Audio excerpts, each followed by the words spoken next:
Welcome back to Ironward Whispers, your safe space for stories that inspire, move, and entertain. I'd love to know, where in the world are you joining us from today? Drop your answer in the comments. And if you're ready for more unforgettable stories, be sure to like and subscribe. Now, sit back, relax, and enjoy the story. Once upon a time, love turned to heartbreak. Until a billionaire found his ex-wife in grief, and with her, a secret that would change everything. The children he never knew he had. Sebastian Ford stood on the helipad atop his Dallas skyscraper, watching his helicopter approach through the scorching Texas heat. At 38, he commanded an oil empire worth $15 billion, built from the ground up after inheriting his father's struggling drilling company a decade ago. His phone buzzed insistently. The third call in 5 minutes from an unknown number. He'd been ignoring it, focused instead on the acquisition documents for a Canadian shale operation that would expand his territory significantly. But something about the persistence made him answer on the fourth ring. "Mr. Ford?" The voice was unfamiliar, female, professional, but strained. "This is Dr. Patricia Reeves from Presbyterian Hospital. I'm calling about Margaret Sinclair. She's listed you as an emergency contact." The name hit him like a physical blow. Margaret Sinclair, his former mother-in-law, the woman who'd treated him like a son until the day he'd divorced her daughter. "She's in critical condition and has been asking for you. She says it's urgent, about Lucille." His ex-wife's name on a stranger's lips after 5 years of silence made his chest tighten. "I'll be there in 20 minutes, he heard himself say, already signaling his pilot to redirect to the hospital. The helicopter ride gave Sebastian too much time to think. Lucille. He hadn't spoken her name aloud in years, though she haunted his thoughts more often than he'd admit. Their marriage had been passionate, intense, and ultimately destructive. Two stubborn people who loved each other but couldn't stop competing, couldn't stop trying to win every argument. The divorce had been brutal, not financially, as Lucille had refused his money with characteristic pride, but emotionally. She'd disappeared afterward, leaving Dallas entirely, and he'd thrown himself into building his empire with renewed fervor. Presbyterian Hospital's roof helipad was busy, but they cleared space for him immediately. The Ford name carried that kind of weight in Dallas. Dr. Reeves met him at the elevator, her expression grave. "Mrs. Sinclair has stage 4 pancreatic cancer. We're managing her pain, but..." She didn't need to finish. "She's been very insistent about seeing you. She says there's something you need to know about your ex-wife." Sebastian followed her through sterile corridors, his Italian leather shoes clicking against linoleum, each step taking him closer to a past he'd tried to bury in oil fields and board meetings. Margaret Sinclair looked nothing like the vibrant woman who'd once taught him how to make her famous peach cobbler. She was skeletal, her skin paper-thin, but her eyes were still sharp when they found his. "Sebastian," she whispered, reaching out with a trembling hand. "You came?" He took her hand gently, shocked by how fragile she felt. "Of course I came." "Margaret, what's this about? Where's Lucille?" "She's coming," Margaret said, her breathing labored. "Flying in from Seattle. But I need to tell you something before she arrives. Something I swore I'd never tell." She gripped his hand with surprising strength. "Sebastian, you have children, twins. Lucille never told you because she was terrified." The words didn't make sense. Children? Twins? His mind reeled, trying to process what she was saying. "That's impossible. Lucille would have told me." "She wouldn't have." But even as he spoke, he remembered the strange illness she'd had right before their separation, her sudden weight gain she'd blamed on stress, the way she'd pulled away from him those final months. What would you do in Sebastian's position? Just discovered you have 5-year-old twins you never knew existed. Would you be more angry or heartbroken? Share your thoughts in the comments below. She found out she was pregnant the day you told her about the Pembroke deal, Margaret continued, each word seemingly draining more of her strength. The day you said the company would always come first, that you'd never let anything interfere with your plans. She was going to tell you that night. Had a special dinner planned, but then Sebastian remembered that day with crystal clarity. The Pembroke acquisition had been his first major victory, a $100 million deal that would set the foundation for everything that came after. He'd been drunk on success, boasting about his willingness to sacrifice anything for his ambitions. Lucille had gone very quiet, then asked him hypothetically what he'd do if something unexpected threatened his plans. He'd laughed, said he'd eliminate any obstacle. He'd meant competitors, but now she knew you'd see children as obstacles, Margaret whispered. Or worse, you'd try to control everything, the way you always did. She was terrified of being trapped, of the children being pawns in your war with each other. So she left, told no one, not even me, until after they were born. Sebastian felt the room spinning. 5 years. His children had been alive for 5 years, and he'd never known. What are their names? He asked, his voice hoarse. Margaret's eyes filled with tears. Oliver and Emma.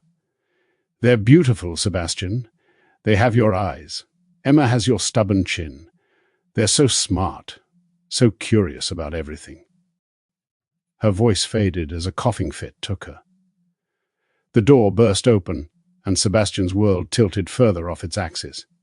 Lucille stood there, older but still breathtaking, her honey-colored hair shorter now, her green eyes wide with shock at seeing him. "What are you doing here?" she demanded, rushing to her mother's side. "How dare you, Mother? Why did you call him?"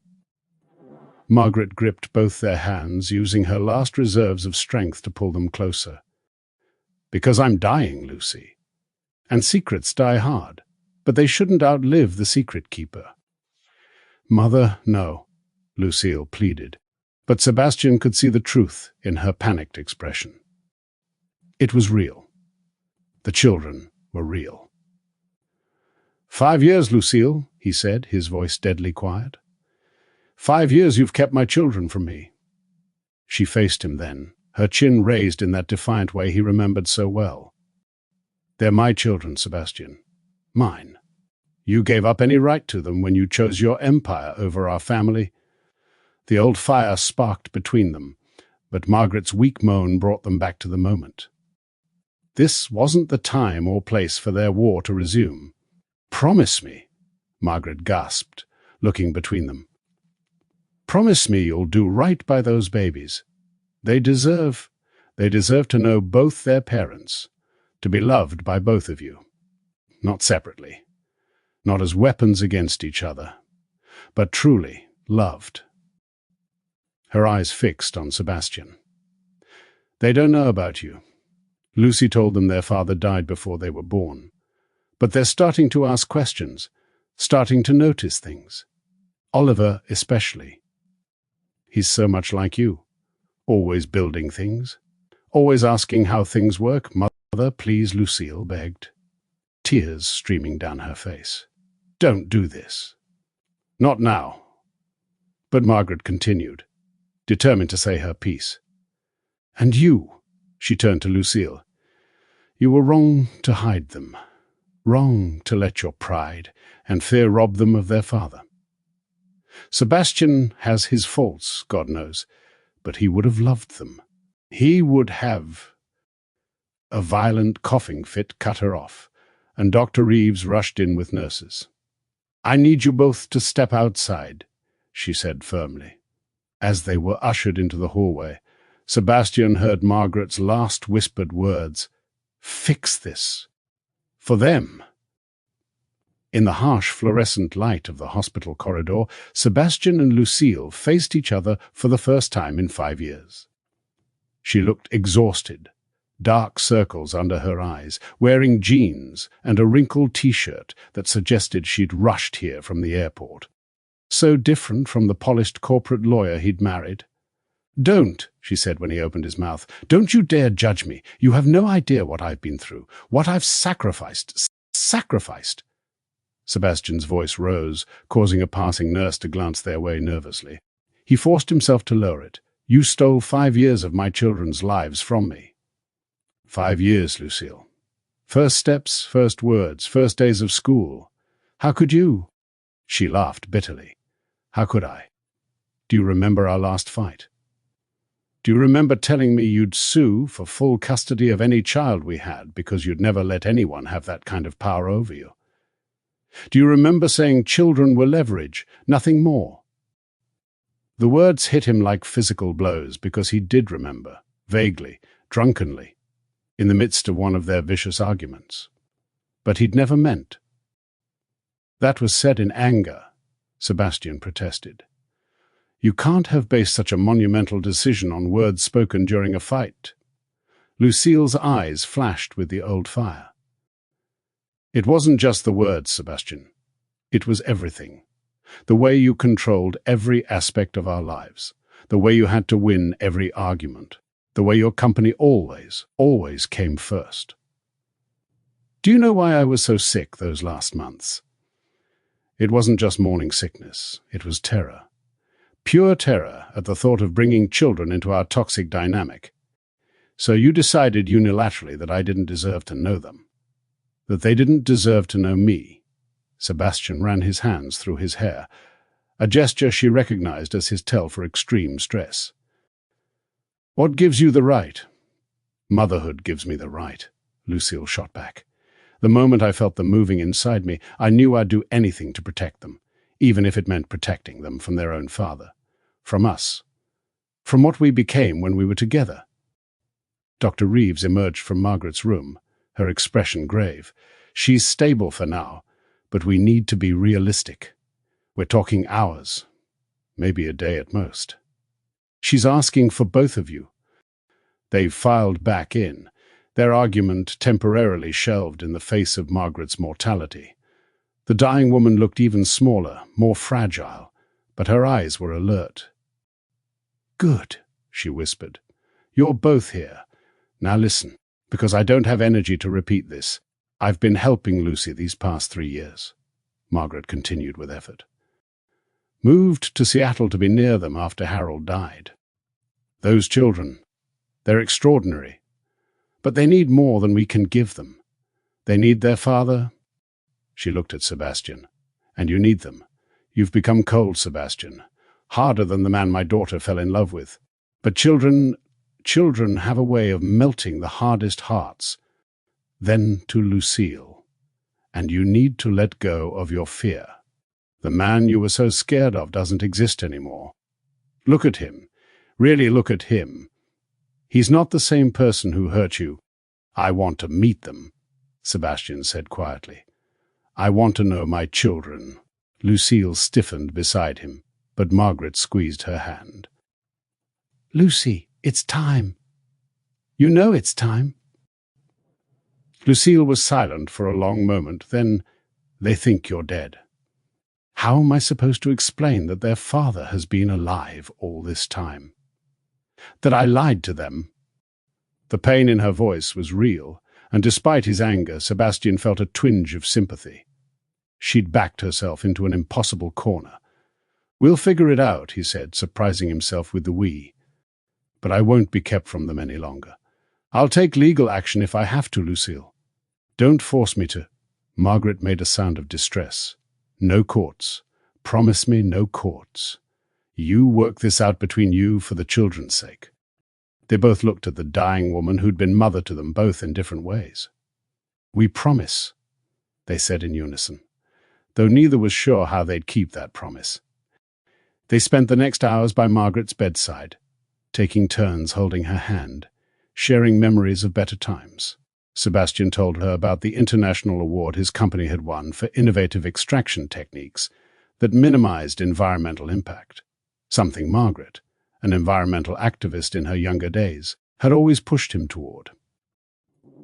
Lucille shared stories about the twins, how Oliver had built a model oil rig out of Legos after seeing one in a book, how Emma had organized a neighborhood fundraiser for endangered sea turtles. As the sun set over Dallas, casting orange light through the hospital window, Margaret's breathing became more labored. "The photo album," she whispered to Lucille. "In my bag. Show him." Lucille reluctantly retrieved a small album from her mother's overnight bag. Inside were dozens of pictures. Two beautiful children with Sebastian's dark eyes and Lucille's honey hair. Oliver, serious and focused as he worked on some project. Emma, laughing with abandon on a swing. Both of them together, arms around each other, matching grins that were purely Sebastian's. Sebastian stared at the photos, memorizing every detail. His children, his son and daughter. They were real, they were beautiful, and they were strangers to him. "Tell me about them," he said softly, not taking his eyes off the pictures. "Everything. I want to know everything," and surprisingly, Lucille did.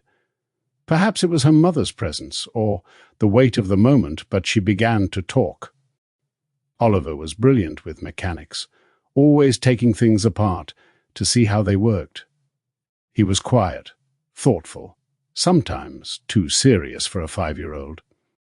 Emma was the opposite, outgoing, artistic, always singing or dancing. She made friends everywhere she went, and had recently decided she wanted to be a marine biologist. "They're in kindergarten now," Lucille continued. "Same class, though their teacher says they're so different you'd never know they were twins. Oliver helps Emma with math, and Emma helps Oliver make friends. They're a team."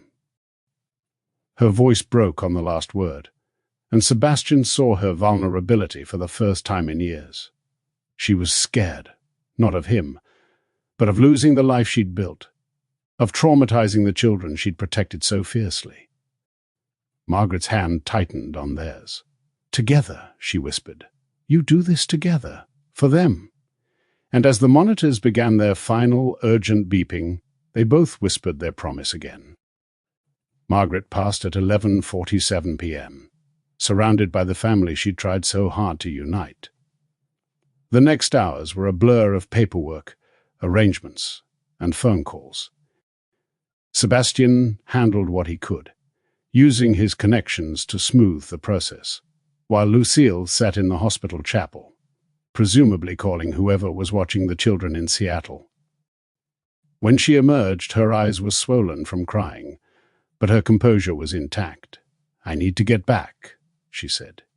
"The kids. My neighbor is watching them, but they'll be worried." "When can I see them?" Sebastian asked, trying to keep the desperation out of his voice.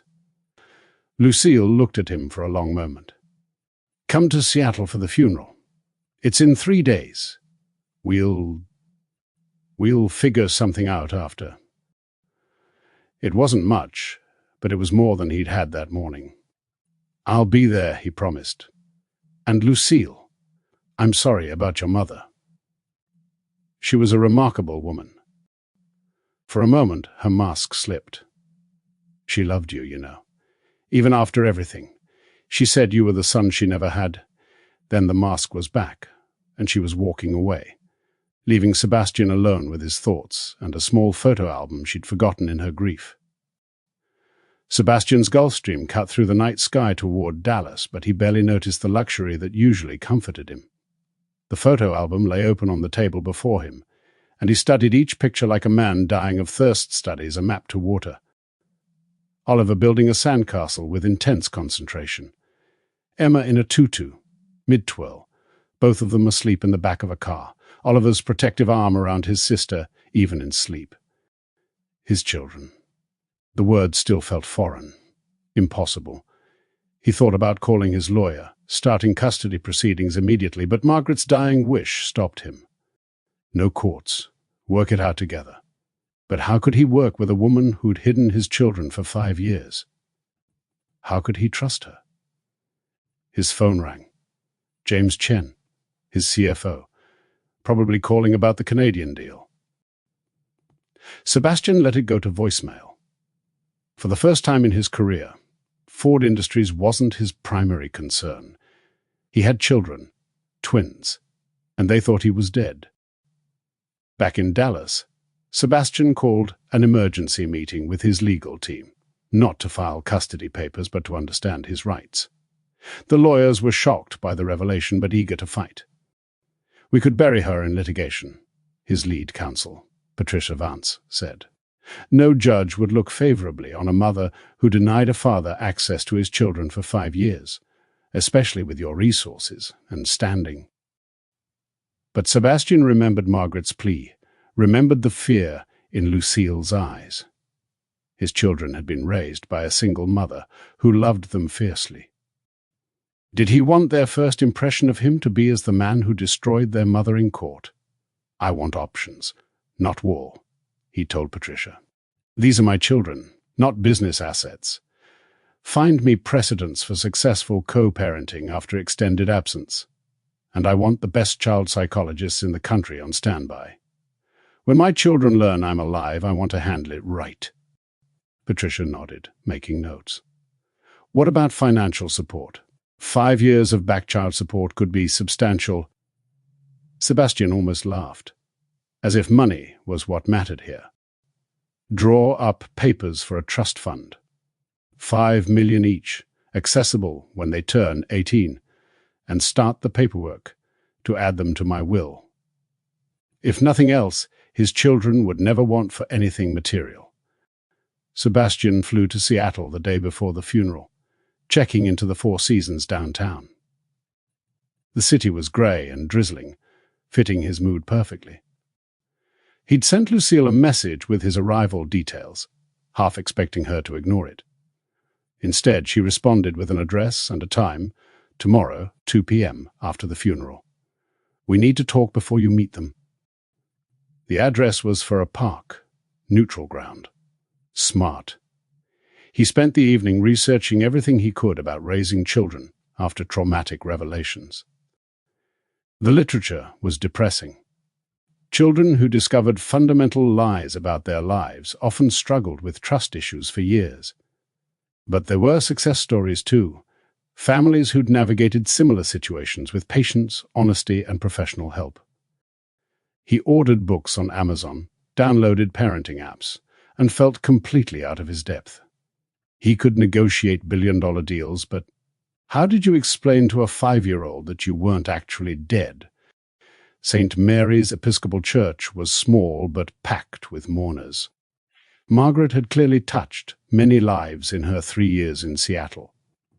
Sebastian sat in the back, watching as Lucille entered with 2 small figures in tow.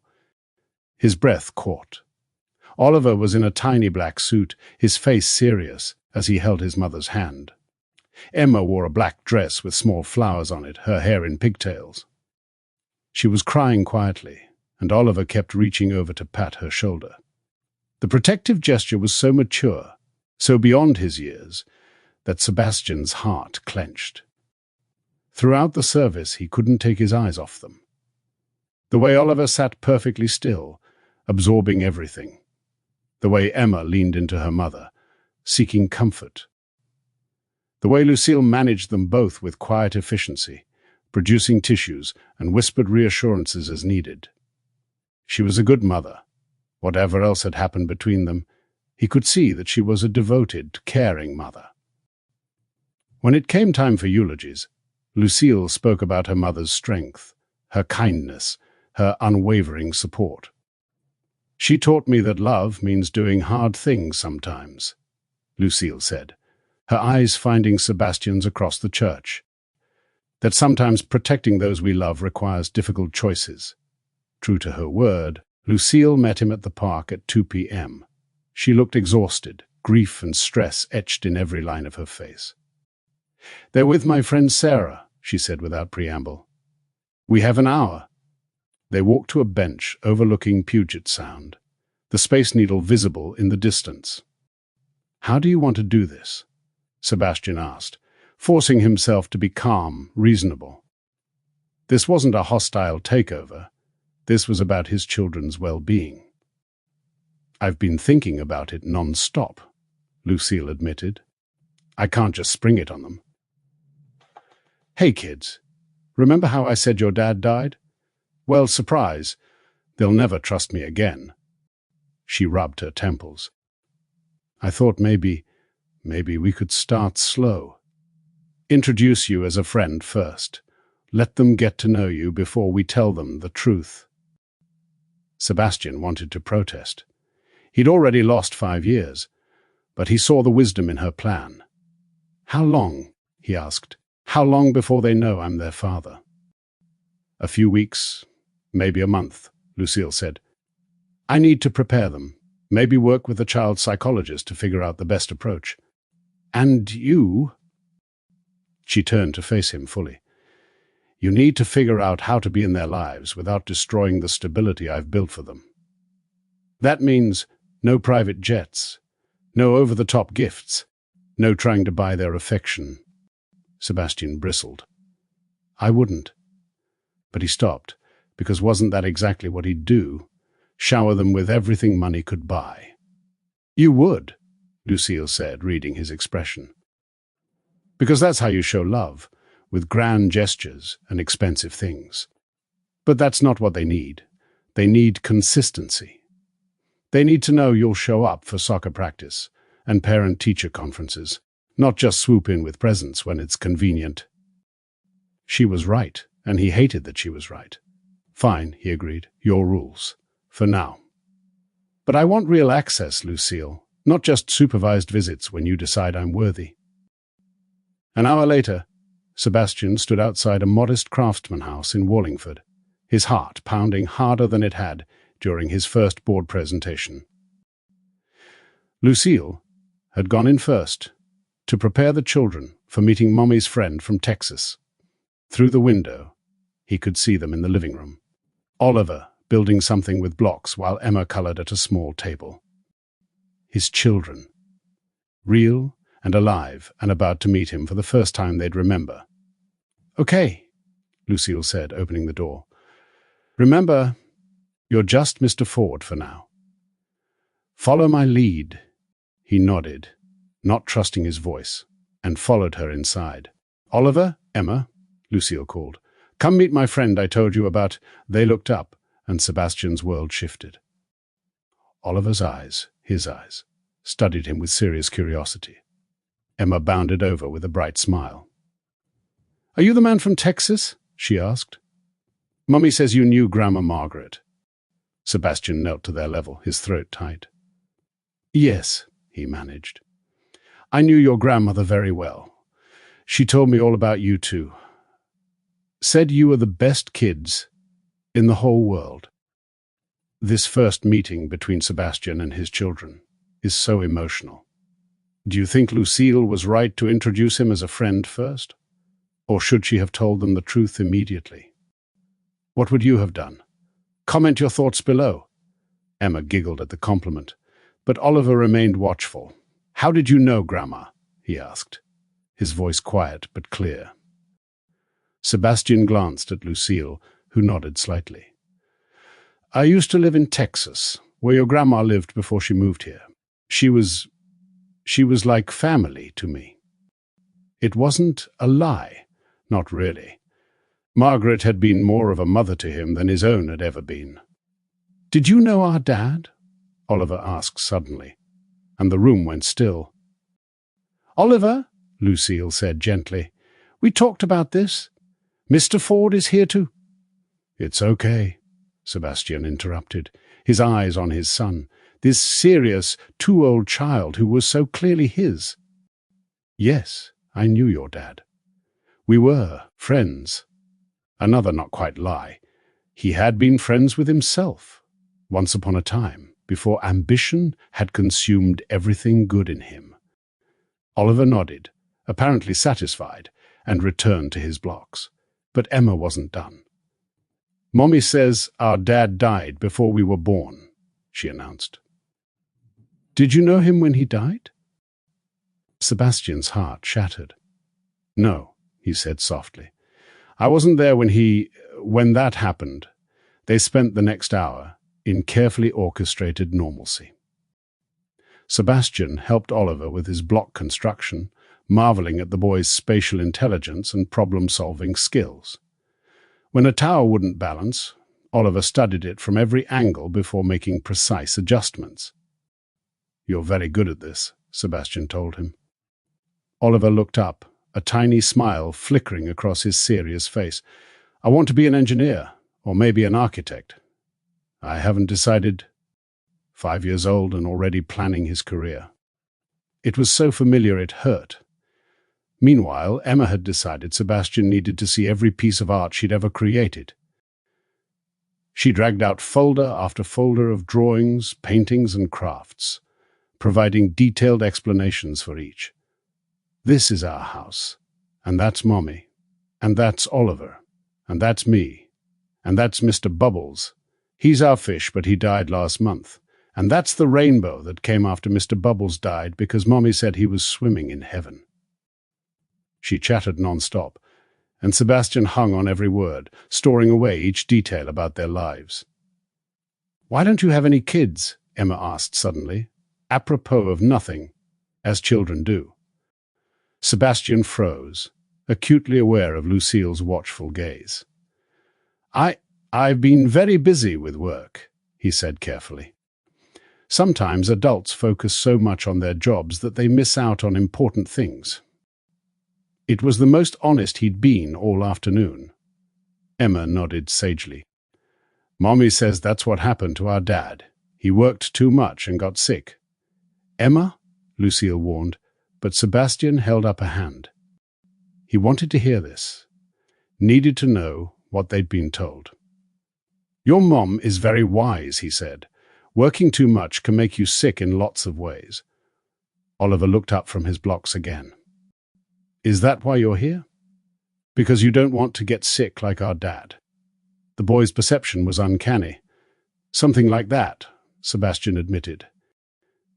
"I realized I was missing important things, like getting to know special kids like you." As the afternoon wore on, Emma attached herself to Sebastian like a barnacle. "Can Mr. Ford stay for dinner, Mommy? Please.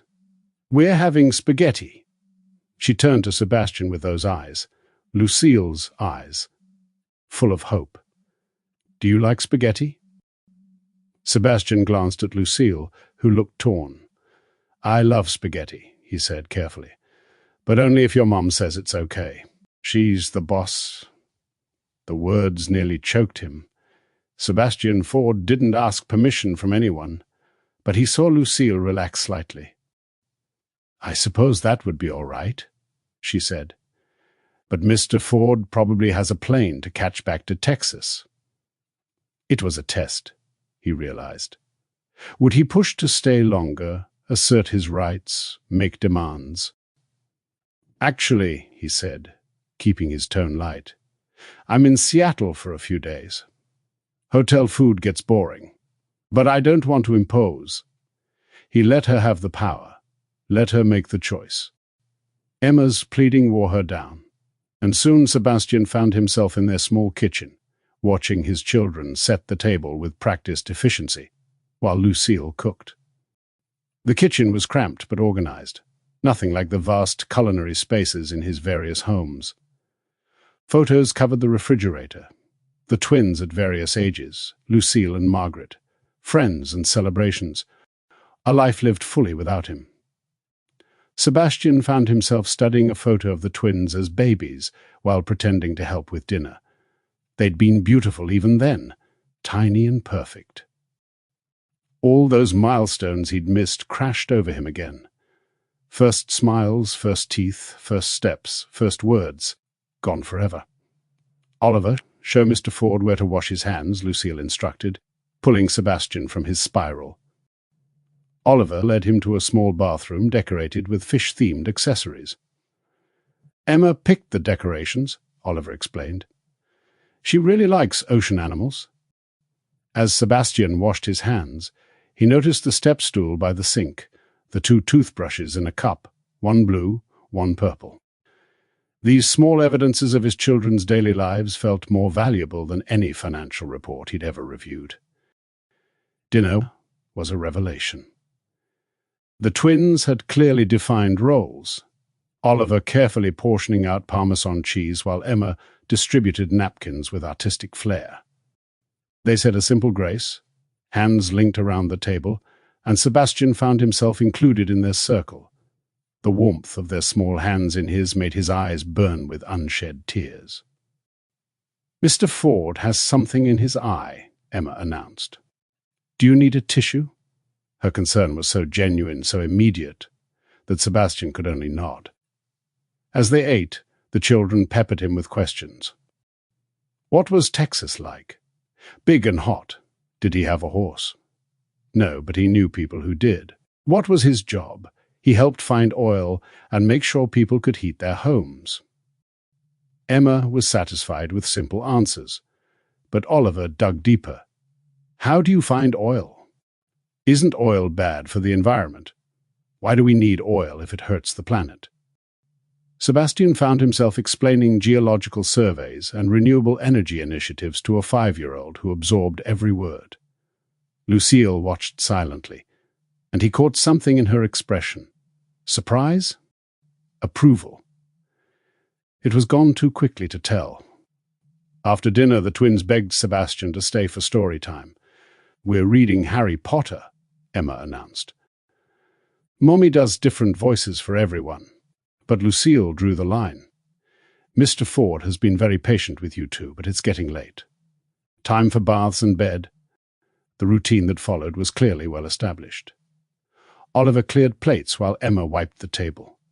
They worked together without complaint, though Emma sang what seemed to be a made-up song about spaghetti the entire time. "Can Mr. Ford come back tomorrow?" Oliver asked as they headed upstairs.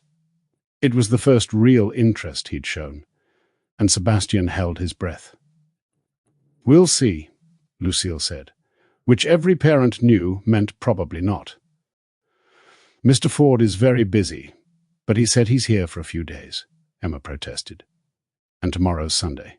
Nobody works on Sunday, except God and firefighters." Her logic was unassailable. Lucille sighed. "We'll talk about it. Now upstairs, both of you." With the children in bed, Sebastian and Lucille faced each other across the small living room. The easy domestic scene was over. Reality reasserted itself. "They're amazing," Sebastian said simply. "You've done an incredible job with them." Lucille's defenses flickered. Don't think you can charm your way into their lives the way you charmed your way into everything else. This isn't a business deal, Sebastian." "I know that," he said, frustrated. "I'm trying here, Lucille. I followed your rules, didn't I? Didn't tell them who I was, didn't bring gifts, didn't mention the money. What more do you want?" She laughed bitterly. "What do I want? I want the last 5 years back. I want to not have to tell my children I've been lying to them their whole lives. I want to know that you won't get bored with fatherhood and disappear when the next big deal comes along." The accusation stung, because it hit too close to fears he hadn't voiced even to himself. Would he get bored? Would the novelty wear off? "I won't abandon them," Sebastian said firmly. "Whatever you think of me, whatever I've done in the past, I would never abandon my children." Lucille studied him for a long moment. "You abandoned me," she said quietly. "Not physically, but emotionally. Long before we divorced, you checked out. Every time I needed you. There was a meeting, a call, a crisis that mattered more. Why should I believe this would be different?" The truth of her words sat heavy between them. He had abandoned her, chosen his company over their marriage time and again. "Because they're not you," he said, hating himself for the honesty. "They're innocent. They didn't choose to marry me, didn't sign up for the life I offered. They're just kids who deserve a father, even a flawed one." It was the most vulnerable he'd been with her since their early days, before success had armored him against feeling too much. "Okay," Lucille said finally. "Tomorrow. You can come for lunch. The park near Green Lake. Public, neutral, plenty of distractions if things go badly. We'll take this one day at a time." It was more than he'd hoped for. "What about telling them the truth?" he asked. "When do we—" "I've made an appointment with a child psychologist for Tuesday," she interrupted.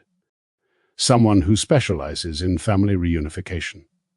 We'll follow their guidance. This has to be done right, Sebastian. For their sake." He nodded, standing to leave. At the door, he turned back. "For what it's worth, I'm sorry. Not just about the children, but about us. About how I handled everything. You deserved better." Lucille's eyes widened slightly. Apologies from Sebastian Ford were rarer than Texas snow. "We both made mistakes," she said quietly. "But we have a chance to do better for them. Don't make me regret this." As he walked to his rental car, Sebastian felt something he hadn't experienced in years, hope mixed with terror. Tomorrow he'd see his children again. One day closer to them knowing the truth. One day closer to being their father in reality, not just biology. Sebastian arrived at Green Lake Park 30 minutes early, nervous as a teenager on a first date. He'd barely slept, running through every possible scenario. What if the kids didn't want to see him again? What if Oliver's perceptiveness led to questions Lucille wasn't ready to answer? What if Emma's natural affection made the eventual truth even harder? He walked the loop trail, trying to burn off anxious energy, watching other families enjoy their Sunday. Fathers pushing strollers, teaching kids to ride bikes, playing catch. Normal things he'd never done. When Lucille's sedan pulled up, he was ready. The twins exploded from the car like tiny rockets. "Mr. Ford," Emma shrieked, running straight for him. "Mommy said you might not come, but I knew you would." She attached herself to his leg in a fierce hug that nearly toppled him. Oliver approached more slowly, but Sebastian caught the pleased look in his eyes. "Hello, Mr. Ford. Did you have breakfast?" Mom packed extra sandwiches. The casual domesticity of it. Mom packed extra. Hit him unexpectedly. These glimpses of their real life were precious breadcrumbs, leading to understanding who his children were. The playground became their base of operations. Emma immediately demanded Sebastian push her on the swings higher than Mommy does, while Oliver gravitated toward the climbing structure. Sebastian found himself in the surreal position of making small talk with other parents, who assumed he was just another dad out with his kids. "Your daughter's fearless," one mother commented, as Emma demanded to go even higher. "Gets it from her mother," Sebastian replied without thinking, catching Lucille's surprised look. When Emma finally tired of swinging, she dragged Sebastian to the slides while Oliver demonstrated his climbing prowess. "Watch this," became the refrain, each child vying for his attention in their own way. Emma through dramatic demonstrations, Oliver through quiet competence.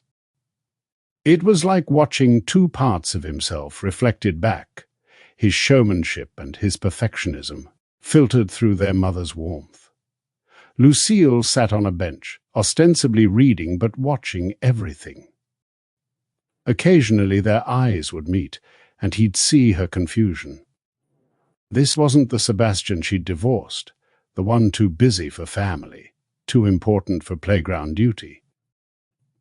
But wasn't this exactly who he'd always been capable of being, if he'd only slowed down enough to try? They spread a blanket near the lake for lunch. Lucille had indeed packed extra: sandwiches, fruit, juice boxes, and homemade cookies. "Mommy makes the best cookies," Emma informed Sebastian. "Do you bake?" He admitted he didn't, which led to Emma's detailed plans for teaching him. "It's easy. You just follow the directions." Oliver helps measure because he's good at math. The casual revelation of their dynamics fascinated Sebastian. Oliver the precise one. Emma the enthusiastic teacher, What kind of math do you like? Sebastian asked Oliver, who brightened at the question. All kinds. I can add and subtract, and I'm learning multiplication. Mom says I'm advanced. The pride in his voice was unmistakable. He gets it from. Lucille started, then stopped abruptly. From his father, she'd almost said. An awkward silence fell, but Emma filled it immediately with a story about her friend's birthday party. Crisis averted, but Sebastian filed the moment away. How many times had Lucille almost slipped?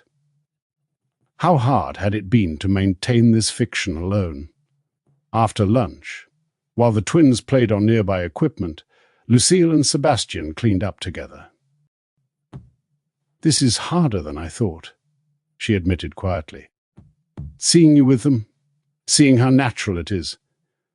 I told myself for years that I was protecting them, but maybe I was just protecting myself. It was the first crack in her armor since he'd arrived in Seattle. We both made choices based on who we were then, Sebastian said carefully. Maybe we focus on who we are now. Before Lucille could respond, Oliver ran up, his face unusually animated. Mr. Ford, can I ask you something? They both tensed. Of course, Sebastian said. Oliver took a deep breath. Did you know our dad when we were babies? Before he died?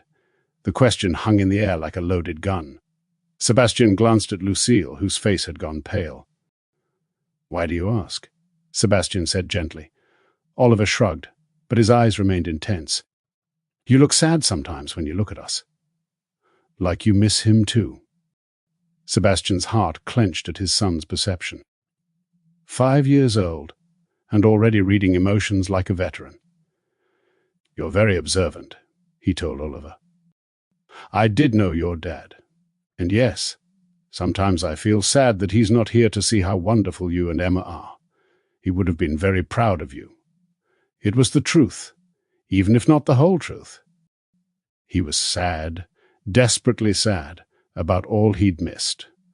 And he was proud, fiercely proud, of these amazing children he'd had no hand in raising.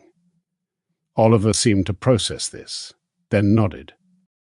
Mom gets sad too, but she says it's okay to be sad sometimes, as long as we remember the happy parts too. He patted Sebastian's hand with surprising maturity. Maybe you can tell us happy stories about our dad sometime. Then he was off again, running to join Emma on the merry-go-round. Lucille let out a shaky breath. He's too perceptive, she murmured. Gets that from you too, Sebastian replied. You always saw right through me. Not always, she said softly. Not when it mattered most. Tuesday's appointment with Dr. Sarah Chen came too quickly and not fast enough. Sebastian met Lucille at the child psychologist's office, both of them nervous as teenagers called to the principal. Dr. Chen was younger than Sebastian expected, with a warm smile and an office full of toys and art supplies. So she began after they'd explained the situation. We have a rather unique case. 5 years of absence, children who believe their father is deceased, and now a desire for reunification. Let me start by saying there's no perfect way to handle this, but there are better and worse approaches. She pulled out a notepad, making quick notes as she spoke.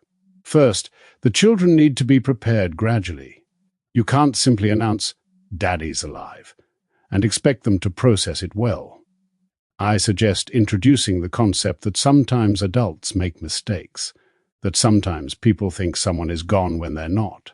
Use stories, maybe movies, to introduce the concept. Then, when they seem ready, you can reveal that their father is actually alive. Only after they've processed that should you reveal that Mr. Ford is their father. It sounded like a months-long process. Sebastian tried not to show his impatience, but Dr. Chen caught it. I know it seems slow, Mr. Ford, but trauma isn't always dramatic. Sometimes it's the slow realization that your entire understanding of the world was wrong. We need to give them time to adjust gradually. Dr. Chen continued outlining her recommended approach. During this transition, you'll need to present a united front. Children are incredibly perceptive. They'll pick up on any hostility between you. Whatever your personal issues, they need to see that you're working together for their benefit. She looked between them meaningfully. That means counseling for both of you, together and separately. You need to process your own emotions before you can help them process theirs. Counseling, Sebastian repeated, his tone indicating what he thought of that idea. But Lucille jumped in. We'll do it. Whatever they need, we'll do it. Her fierce maternal protectiveness overrode any reluctance to spend time in therapy with her ex-husband. Dr. Chen smiled approvingly. Good. I also recommend maintaining consistency in their routine. Mr. Ford, rather than disrupting their lives in Seattle, perhaps you could establish a presence here for the time being. Sebastian's mind immediately went to the Canadian acquisition, the board meetings, the 1,000 responsibilities waiting in Dallas. Then he thought of Oliver's serious eyes and Emma's infectious laugh. I'll make arrangements, he said simply. That evening, Sebastian sat in his hotel suite, making calls that would have been unthinkable a week ago. First, James Chen, his CFO. I need you to handle the Canadian acquisition. I'll be based in Seattle for the foreseeable future. The silence on the other end was deafening. Sebastian, this is a $200 million deal. You can't just, I can and I am. Sebastian interrupted. I'll be available by phone and video conference, but I need to be here. It's personal. Next came the board chair, Harold Martinez, who was even less understanding. Ford Industries needs its CEO present, Sebastian, whatever personal issue you're dealing with. I have children, Sebastian said bluntly. Twin 5-year-olds I just found out about. They're in Seattle, so I'm in Seattle. The company ran fine when I was in Tokyo for 3 weeks last year. It'll run fine now. The stunned silence was almost comical. Sebastian Ford, the man who'd missed his own father's funeral for a merger meeting, was prioritizing family over business. Hell hadn't just frozen over, it was hosting the Winter Olympics. Within 48 hours, Sebastian had leased a furnished apartment 10 minutes from Lucille's house and set up a temporary office. It felt strange to be living so modestly. The apartment was nice, but nothing compared to his usual accommodations. Still, it was close to his children, and that was all that mattered. He hired a local assistant, a terrifyingly efficient woman named Patricia, who didn't blink when he explained he needed his schedule, built around potential playdates and school pickups. The first joint counseling session was as awkward as expected. Dr. Rachel Winters, no relation to his family despite the name, had them start with basic communication exercises. You need to be able to discuss the children without falling into old patterns, she explained. Let's practice. Sebastian, tell Lucille one thing you appreciate about her parenting. He thought for a moment. The kids are kind. Oliver noticed I was sad and tried to comfort me. Emma includes everyone and everything. That's from you. Lucille blinked rapidly, clearly not expecting genuine praise. Thank you, she managed. It was a start. Following Dr. Chen's advice, Lucille began introducing stories about mistaken deaths and surprising returns. She started with Disney movies. Remember Entangled, how everyone thought the princess was gone? But she was really just in a tower. The kids absorbed these stories eagerly, especially Emma, who loved dramatic tales. Oliver, ever practical, had questions. But how could people not know someone was alive? Don't they check?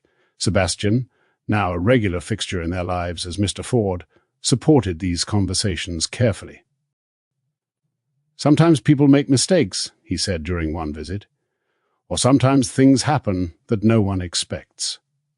Like in Star Wars, when everyone thinks Luke's father is gone. But really, he's Darth Vader. Emma interrupted excitedly. And he's not really bad, just confused. It was more apt than she knew. Sebastian caught Lucille's eye, seeing his own dark humor reflected there. He was Darth Vader in this scenario, the absent father whose choices had hurt everyone. Weeks passed in careful routine. Sebastian joined them for dinners twice a week, weekend outings, bedtime stories when Lucille allowed it. He learned that Oliver needed quiet time after school to decompress, that Emma couldn't sleep without her specific stuffed elephant, that both kids hated broccoli but would eat it if it was covered in cheese. He attended his first soccer game, watching Emma charge around the field with more enthusiasm than skill while Oliver preferred to stay in goal, studying the ball's trajectory with scientific intensity. "You came," Emma shrieked when she spotted him on the sidelines, waving so enthusiastically she missed the ball entirely. Other parents smiled at his presence, accepting him as part of the landscape. "Is that Dad?" he heard one child ask, pointing at him. "That's Mr. Ford," Oliver said carefully. "He's our mom's friend." But Sebastian caught the way Oliver watched him, the questions forming behind those serious eyes. The truth was pressing against the fiction like water against a dam. It couldn't hold much longer. Oliver is starting to suspect the truth. Do you think the slow reveal is working, or is it causing more harm than good? How do you think the twins will react when they finally learn Mr. Ford is their father? Share your predictions in the comments. It happened on a Thursday evening, during one of their regular dinners. Sebastian was helping Oliver with a puzzle while Lucille cooked, Emma coloring at the table. "Mr. Ford," Oliver said suddenly, "why don't you have any pictures of your kids?" Sebastian froze. "What do you mean?" Oliver didn't look up from the puzzle. "You said you don't have kids, but sometimes you look at us like the way Mom looks at her pictures of us when she thinks we're not watching. Like you're trying to memorize us." The kitchen went quiet. Even Emma stopped humming. Lucille turned from the stove, her eyes wide. This was it. The moment they'd been preparing for but weren't ready for. "You're very smart to notice that," Sebastian said carefully.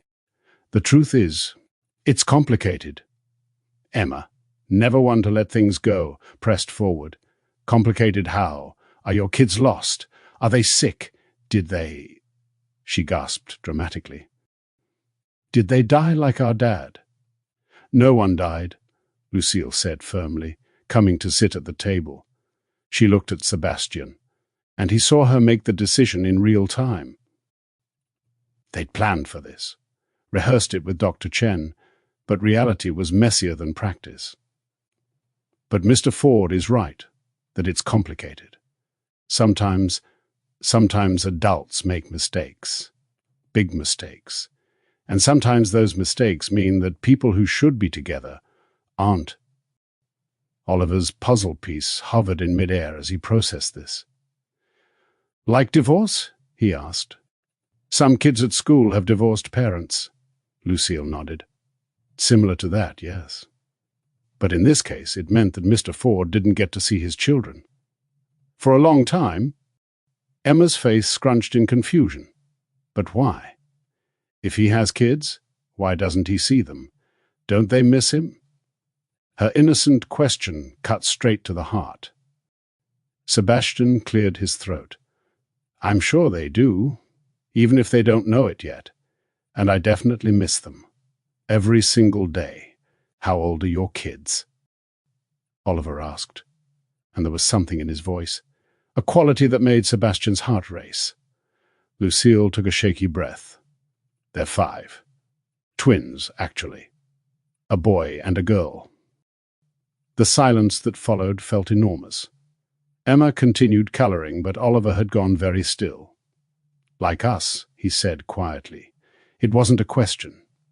"Yes," Sebastian confirmed.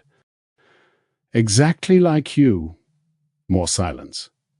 Then Oliver looked up. Those eyes, Sebastian's eyes, full of an understanding too mature for his years. "Mr. Ford," he said slowly, "are you our—" But he couldn't finish the sentence. The possibility was too enormous, too impossible. Emma had stopped coloring now, looking between the adults with growing awareness that something important was happening. "Mommy," she said uncertainly, "why is everyone sad?" Lucille reached for both children, pulling them close. "We need to tell you something," she said, her voice thick with unshed tears. "Something very important, and maybe a little scary, but I promise you're safe and loved, and everything will be okay." Emma burrowed into her side, but Oliver pulled back slightly, his eyes never leaving Sebastian's face. "He's our dad," Oliver stated. "Mr. Ford is our dad. That's why he looks at us that way. That's why you've been telling us those stories. That's why he's always here." "Yes," Lucille whispered. "Yes, baby, Mr. Ford." "Sebastian is your father." Emma's head whipped up. "But you said he died. You said he was gone before we were born." The accusation in her young voice was devastating. "I know," Lucille said, tears flowing freely now. "I know what I said, and I was wrong. I made a terrible mistake. Your father didn't die. We couldn't be together. And I thought it would be easier if you didn't know." Emma burst into tears, confused and overwhelmed. "I don't understand. Why did you lie? Lying is bad." "You said lying is bad?" She pushed away from Lucille, standing in the middle of the kitchen like a tiny, furious storm. Oliver, meanwhile, had focused on Sebastian with laser intensity. "You knew," he accused. "This whole time you knew who we were. You let us think you were just Mom's friend. You lied too." Sebastian wanted to defend himself, to explain, but what could he say? They were right. Both children had been lied to by the people who were supposed to protect them. "You're right," he said simply. "We both lied to you, and that was wrong. We thought we were protecting you, but we hurt you instead. I'm so sorry. It felt inadequate, pathetic even. How did you apologize for years of deception to children who'd trusted you implicitly?" "I want to go to my room," Emma announced, her small face set in stubborn lines that were purely Lucille. "I don't want to talk to either of you." She marched upstairs, her footsteps heavy with 5-year-old indignation. Oliver remained at the table, still staring at Sebastian. "You're really our dad?" he asked one more time, as if repetition might change the answer. "Yes," Sebastian confirmed. "I'm really your dad. Why didn't you want us?" The question was quiet, matter-of-fact, and utterly heartbreaking. "Oh, Oliver," Sebastian breathed, reaching out instinctively. Oliver didn't pull away, but he didn't move closer either. "I wanted you. I want you. I just didn't know about you until recently. Your mom and we had problems, grown-up problems, and she left before she knew about you. By the time she found out, we weren't talking anymore. And she thought it would be better if I didn't know." "That's not entirely true," Lucille said quietly. Both Sebastian and Oliver looked at her. She was pale but determined. "I did know I was pregnant when I left. Not about twins, but about a baby.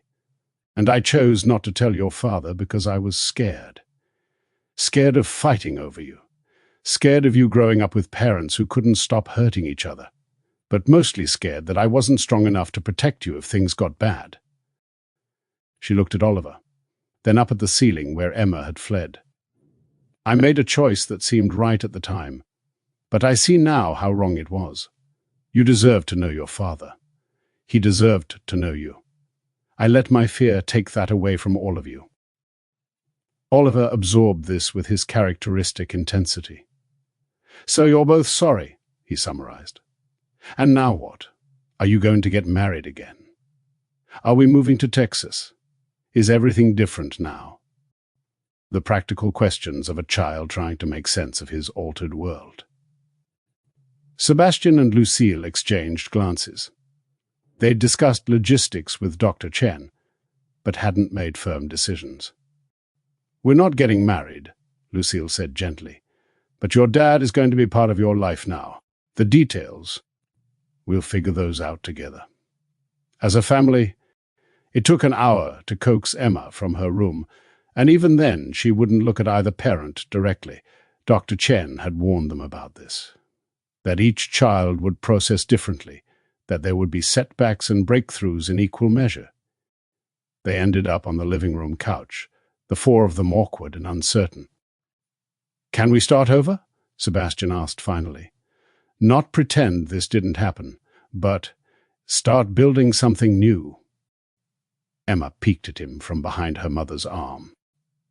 "Do we have to call you Dad?" she asked suspiciously. "You can call me whatever feels comfortable," Sebastian assured her.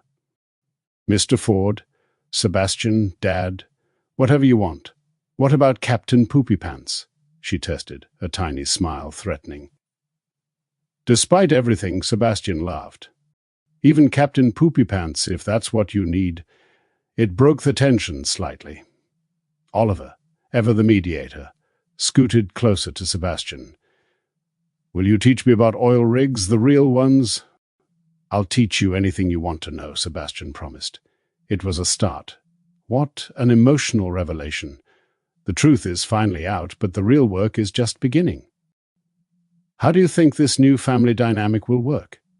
Can Sebastian truly change his workaholic ways for his children?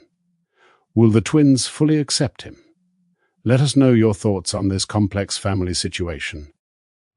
6 months later, Sebastian stood in the doorway of the Dallas house he'd bought specifically for having the children visit. 2 bedrooms decorated exactly as they'd requested, Emma's in ocean themes, Oliver's full of building sets and science posters. They were coming for their first full week with him alone, and he was terrified. The journey from that hospital room revelation to here had been rocky. Therapy sessions, tears, breakthrough moments, followed by setbacks. Emma had eventually forgiven the deception with the resilience of childhood. Oliver still sometimes went quiet, processing the lies in his serious way. Lucille and Sebastian had learned to co-parent, to put aside their history for their children's sake. "Dad!" Emma's voice carried across the airport terminal. She ran toward him, no hesitation now, jumping into his arms with complete trust. Oliver followed more sedately, but his smile was genuine. "Hi, Dad. Did you set up the telescope like you promised?" They'd found their rhythm.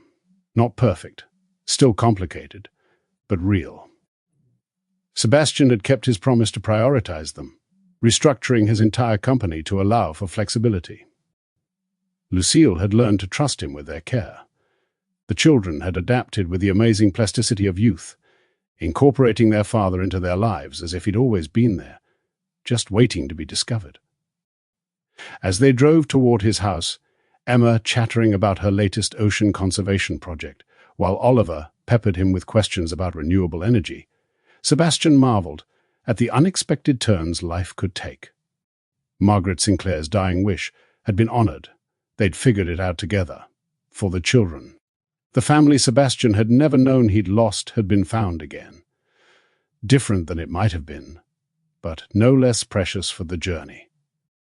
The billionaire who'd once cared only for oil and acquisitions now measured his wealth in bedtime stories and soccer games, in Oliver's rare smiles and Emma's infectious laugh. He'd lost 5 years, but he'd gained a lifetime. And somewhere, he was certain, Margaret was smiling. That's it for today, family. What lesson did this story leave with you? Share your thoughts in the comments. I'd love to read them. And if you enjoyed this, don't forget to hit the subscribe button and turn on your notification so you never miss our weekly stories. Until next time, stay blessed.